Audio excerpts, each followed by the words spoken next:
Hello दोस्तों, स्वागत है आप सभी का मेरे यूट्यूब चैनल दर्शन में। दोस्तों, हमारी जो सीरीज चल रही है वो यूजीसी नेट एजुकेशन सब्जेक्ट की चल रही है, जो हमारा पेपर अब तो कंफर्म हो गया होने वाला है। तो आज जो हम बात करेंगे बौद्ध दर्शन की बात करेंगे। किसकी बात करेंगे? बौद्ध दर्शन की। चैनल पर नहीं हो तो चैनल को सब्सक्राइब कर लेना, बेल आइकन ऑल को प्रेस कर लेना, जिससे आने वाली वीडियो को नोटिफिकेशन आपको मिलता है। बौद्ध दर्शन से कंपलसरी आपको एक क्वेश्चन मिलने वाला है, 1 से 2 क्वेश्चन मिलने वाला, ठीक है। सबसे पहले हम बात करेंगे बौद्ध दर्शन की। तो इसके जनक कौन है? इसके जनक की जब हम बात करेंगे समझना, तो इसके जो जनक माने जाते हैं दोस्त, वो माने जाते हैं गौतम बुद्ध।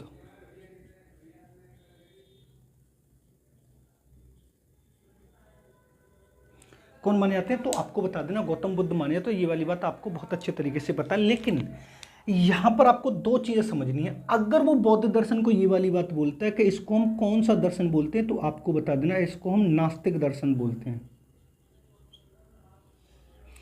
कैसा दर्शन बोलते हैं? नास्तिक दर्शन बोलते हैं। और एक और होता है, इसको हम नास्तिक दर्शनों में प्रमुख दर्शन के नाम से भी जानते हैं। किस नाम से जानते हैं? प्रमुख दर्शन के नाम से भी जानते हैं। समझना क्या है, मान लीजिए हमारे भारतीय दर्शन को 2 भागों में बांटा गया। थोड़ा सा मैं इधर आपको समझाने की कोशिश करूंगा। मान लीजिए इधर समझना, जो हमारा भारतीय दर्शन था, समझना ये क्वेश्चन कई बार पूछा गया। जब हम भारतीय दर्शन की बात करते हैं तो भारतीय दर्शन को 2 भागों में बांटा गया है। एक जो होता है वो होता है हमारा आस्तिक दर्शन, आस्तिक, और दूसरा जो होता है वो हमारा होता है नास्तिक दर्शन। कौन सा होता है? नास्तिक दर्शन। अब समझना क्या है, मैंने इससे पहले वाली वीडियो में मैंने आपको जैन दर्शन पढ़ाया, तब भी मैंने आपको नास्तिक बताया था। अब यहाँ पर आपको ये वाली बात समझनी है कि जब हम आस्तिक दर्शन की बात करते हैं तो आपको ये वाली बात बता देनी है कि जो वेदों में आस्था रखता है, वेदों में आस्था, ऐसा मत कर देना कि भगवान में आस्था, जो वेदों में आस्था रखता है उसको आस्तिक बोलते हैं, और जो वेदों में आस्था नहीं रखता है, वेदों में आस्था नहीं रखता है, वो हमारा कौन सा कहलाते हैं? नास्तिक दर्शन कहलाते हैं। अब मैं आपको यहाँ पर इन चीज़ों को बताने की कोशिश क्यों कर रहा हूँ, इनको क्यों बता रहा हूँ? क्योंकि जब मैं आपको यहाँ पर पढ़ाता हूँ कि नास्तिक दर्शन माना जाता है और आस्तिक दर्शन माना जाता है, तो कौन कौन से हमारे आस्तिक दर्शन होते हैं, कौन कौन से हमारे नास्तिक दर्शन होते हैं, ये थोड़ा हमारा कॉन्सेप्ट क्लियर होना बहुत जरूरी है। अगर मैं नास्तिक दर्शन की बात करूँ तो नास्तिक दर्शन में एक आता हमारा बौद्ध दर्शन, समझ लेना। एक होता है हमारा जैन दर्शन, और एक आता हमारा चार्वाक दर्शन। एक कौन सा आता हमारा? चार्वाक। यानी इन 3 दर्शन को हम नास्तिक दर्शन में रखते हैं। लेकिन जब हम आस्तिक दर्शन की बात करते हैं कि आस्तिक दर्शन में कौन कौन से आते हैं, तो थोड़ा सा आपको यहां पर समझना है। एक आता हमारा सांख्य दर्शन,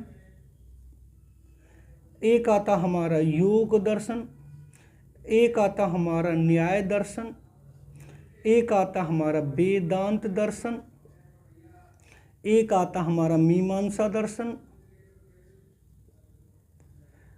और एक आता हमारा वैशेषिक।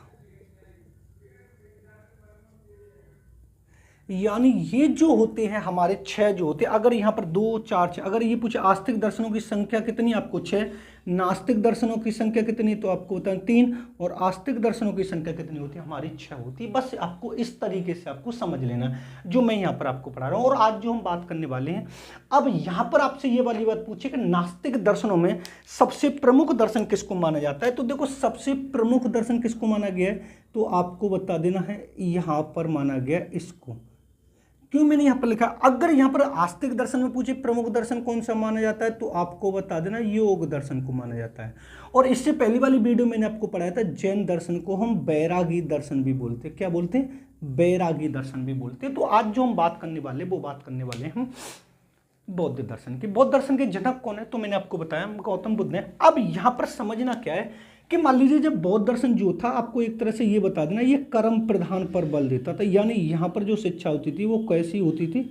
कर्म प्रधान शिक्षा थी। कैसी थी? कर्म प्रधान शिक्षा थी। अभी इसके बारे में भी डिस्कस करेंगे। इससे पहली वीडियो जो मैंने आपको शूट करके अपलोड की थी उसमें मैंने आपको वैदिक कालीन पढ़ाया। तो वैदिक कालीन मैंने आपको ये वाली बात बताई थी कि वैदिक कालीन जो शिक्षा होती थी वो धर्म प्रधान होती थी। वहां पर जो बड़ हमारी व्यवस्था थी, 4 ब्राह्मण, क्षत्रिय, वैश्य, शूद्र, उसमें शूद्रों को शिक्षा दी जाती थी। लेकिन जब हम बौद्ध काल में आते हैं तो बौद्ध काल में ऐसा कुछ नहीं था। बौद्ध काल कर्म के आधार पर थी। जो व्यक्ति जैसा कर्म करेगा उसी के आधार पर वो शिक्षा दी जाएगी। यहां पर ये वाली बात समझने वाली बात, ठीक है। अब एक और बात मैं आपको यहां पर समझाऊंगा। मान लीजिए अगर मैं आपसे यहां पर बोलूं प्रवेश, बौद्ध काल में जो प्रवेश होता था इसको थोड़ा सा आपको समझना है। इसको, जब बौद्ध काल में प्रवेश होता था तो एक संस्कार होता था। कौन सा संस्कार होता था? इसको हम पढ़ेंगे पवज्जा संस्कार। कौन सा संस्कार है? पवज्जा संस्कार होता था, समझना है। अब पवज्जा संस्कार जो होता था उसका शाब्दिक अर्थ होता है बाहर जाना।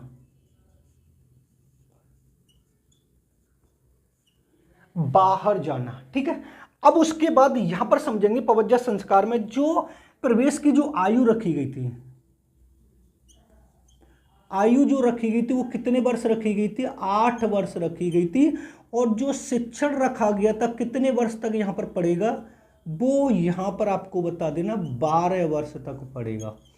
तो इसमें से पवज्जा का कुल समय कितना हुआ? तो आपको बता देना 20 वर्ष हुआ था। कब हुआ था?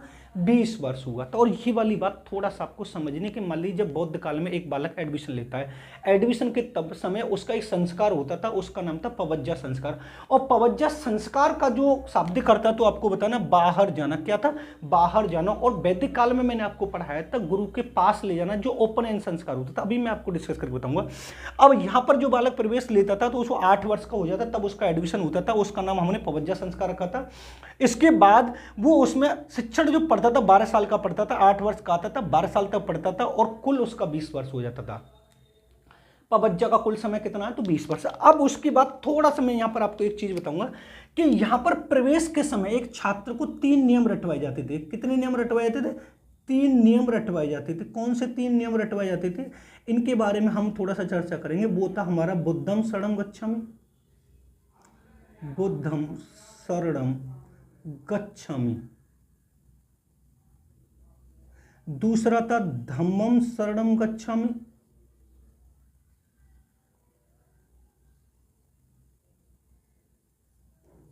और तीसरा था संघम शरणम गच्छामि।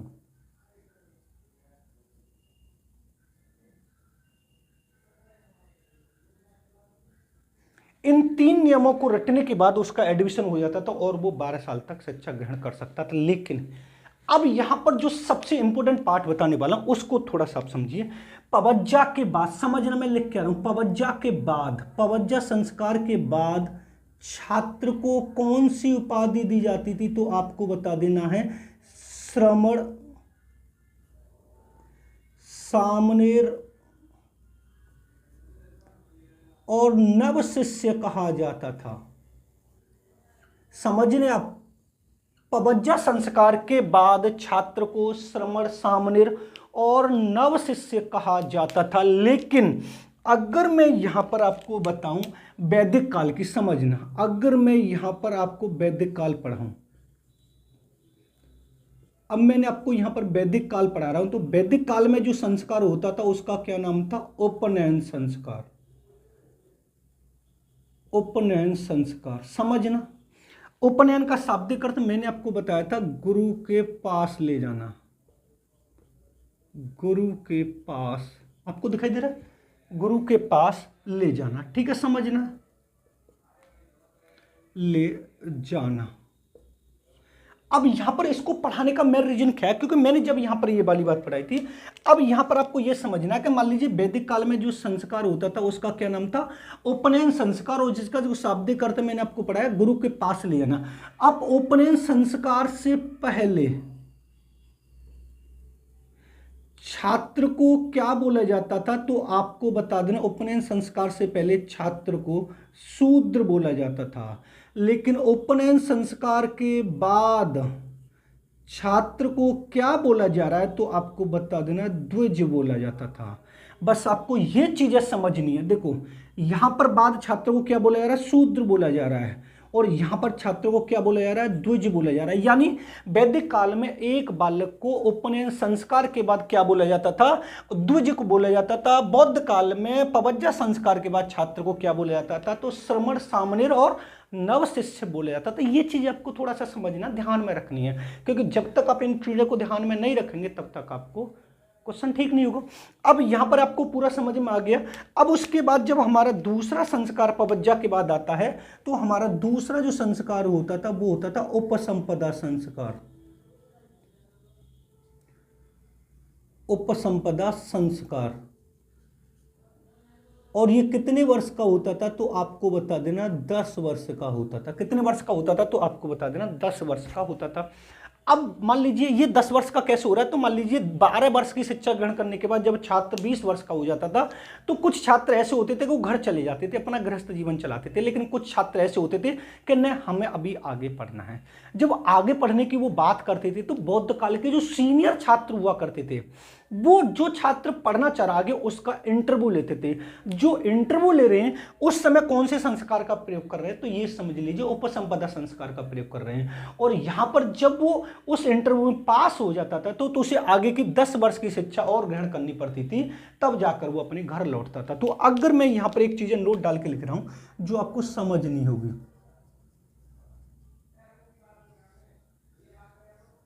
बौद्ध काल का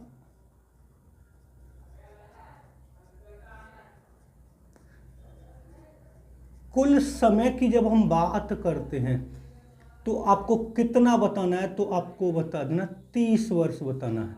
कितना बताना है, 30 वर्ष बताना है। अब समझना, मान लीजिए 8 और 12 कितने हो रहे, 20, और 10 वर्ष कितने हो रहे, 30 वर्ष। और यहां पर आपको दो तरीके से क्वेश्चन, 2 से 3 तरीके से क्वेश्चन पूछेगा आपसे।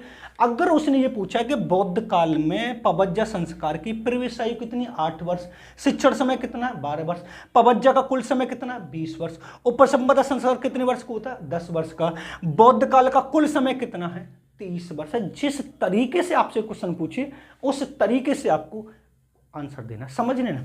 और यहां पर मैंने आपको बहुत अच्छे तरीके से बता दिया।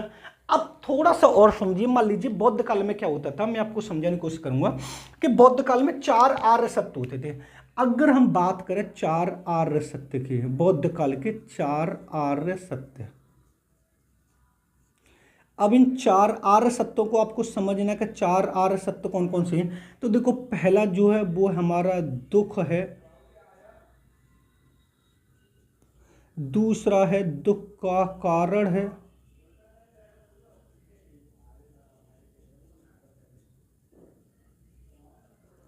तीसरा है दुख निरोध है,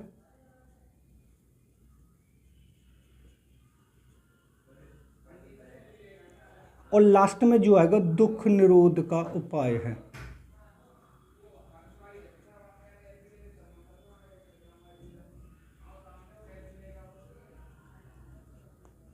दुख निरोध का उपाय है। अब यहां पर आपसे कई बार क्वेश्चन ये भी पूछा गया कि 4 आर्य सत्यों का वर्णन किस काल में किया गया है, तो आपको बहुत अच्छे तरीके से बता देना है बौद्ध काल में किया गया। 4 आर्य सत्य कौन कौन से हैं, तो आपको बता, दुख है, दुख का कारण है, दुख निरोध है, दुख निरोध का उपाय है। अब यहां पर एक चीज और मैं आपको बताऊंगा उसके बाद। अब आप समझना कि बौद्ध दर्शन के अष्टांग मार्ग की जब हम बात करते हैं, किसकी बात करेंगे, अष्टांग मार्ग की।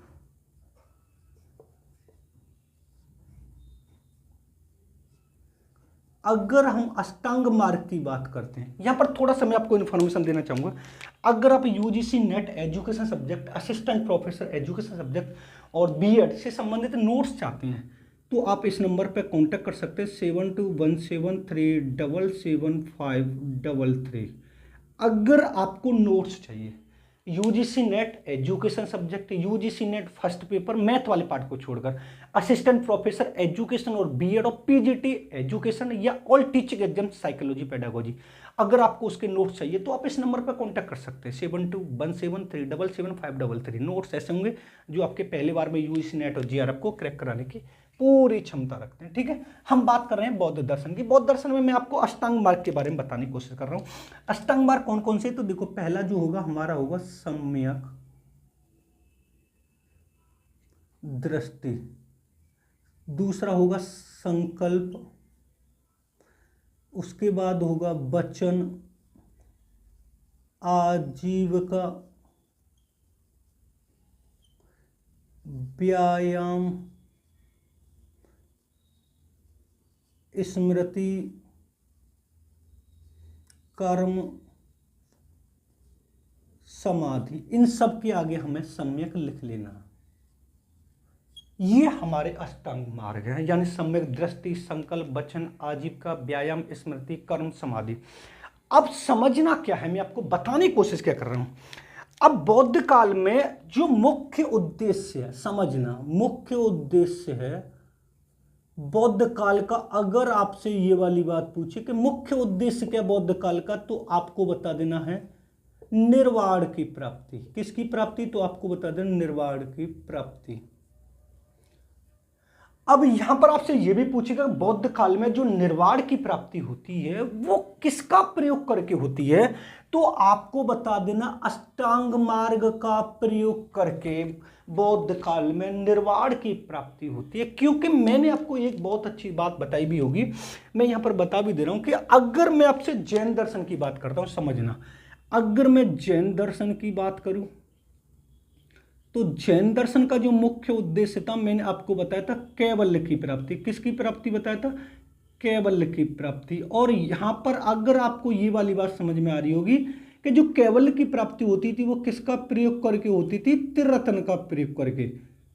किसका प्रयोग करके होती थी? तो आपको बता देना त्रिरत्न का प्रयोग करके होती थी। लेकिन बौद्ध काल में जो निर्वाण की प्राप्ति होगी वो किसका प्रयोग करके होगी? तो आपको बता देना है अष्टांग मार्ग का प्रयोग करके होगी। किसका प्रयोग करके होगी?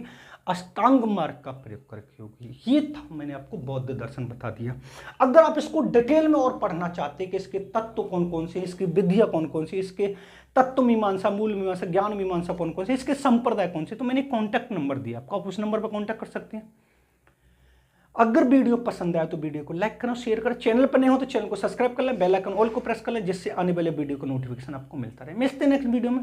धन्यवाद। आप इसका स्क्रीनशॉट ले सकते हैं, मैंने एक एक पॉइंट को आपको बहुत अच्छे तरीके से पढ़ाया है।